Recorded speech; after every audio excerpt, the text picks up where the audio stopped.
Wynne, Premier of Ontario.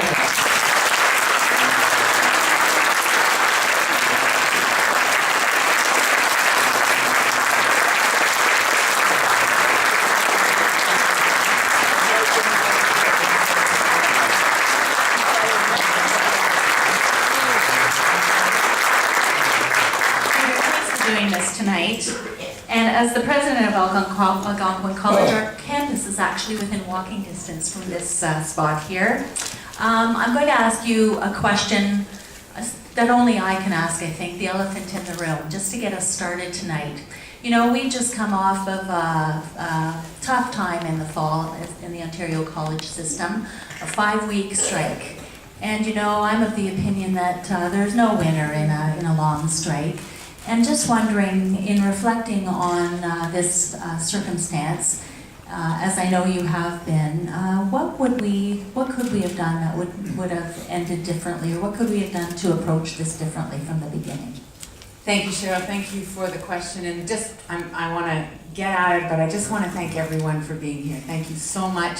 I'm joined by my colleagues, John Fraser, Bob Shirelli, Marie-France Lalonde, Grant Crack.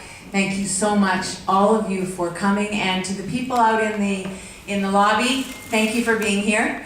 It's a really wonderful opportunity for me, and I honestly believe, Cheryl, you talked about democracy. I honestly believe that emails are great and phone calls are great, and we try to communicate the best of our ability in those ways, but having face-to-face dialogue, I believe, is an extremely important part of our democracy. So thank you so much for doing this, and thank you all for being here. And I was trying to remember my first town hall. I think I ran in the 80s when my kids were little, and I was school council chair at my kids' school, and there was a strike going on.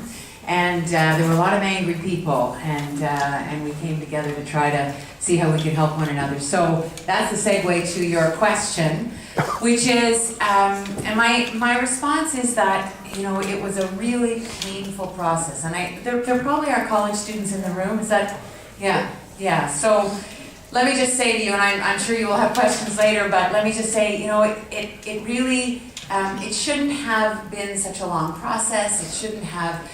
You shouldn't have been caught in the middle as you were.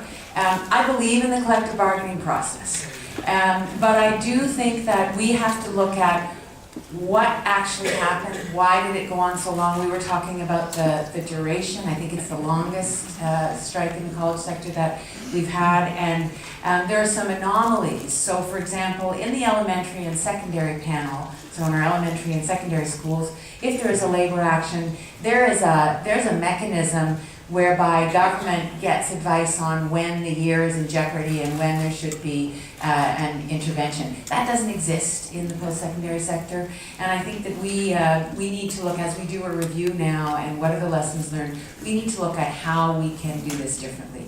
And so I'm going to appreciate the input from students and from folks in the college sector, because I think there's some changes that we have to make. Thank you very much. So I'm going to change the topic completely. Marijuana. There you go. So our provincial government has assured us that we will be ready for the legalization of marijuana.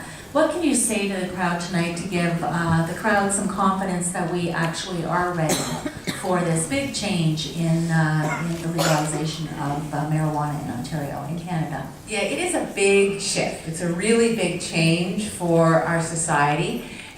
What I can assure you of is that our priorities are twofold.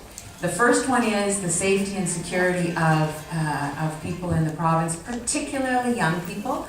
I mean, we remember right now, kids can get marijuana, but they get it on the street. They don't know what's in it. There's no controls around it, and so the reason that the federal government has brought this change in, is bringing this change in, because it is a decision of the federal government, is to put some security and some safety around this substance. The second thing is to undercut the black market. That is a challenge, and that is the second principle that we're focusing on. And you know, it's the reason that we are working with the LCBO. The LCBO is going to create the parameters around the control of this substance. And we have a lot of faith in the LCBO. You know, for decades in this province, we have entrusted alcohol to the LCBO, and that's why we're going to be used. Not that marijuana is going to be sold in the LCBO, but there will be that kind of regulation. So my priorities are safety and security and undercutting the black market.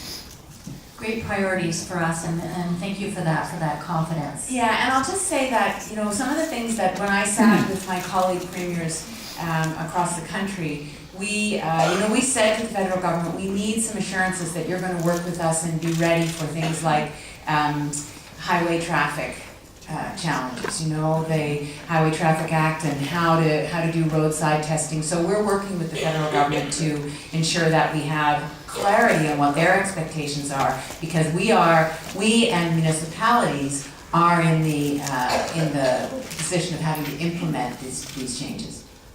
Great, thank you. Those are my two questions. Okay. Let's turn it over to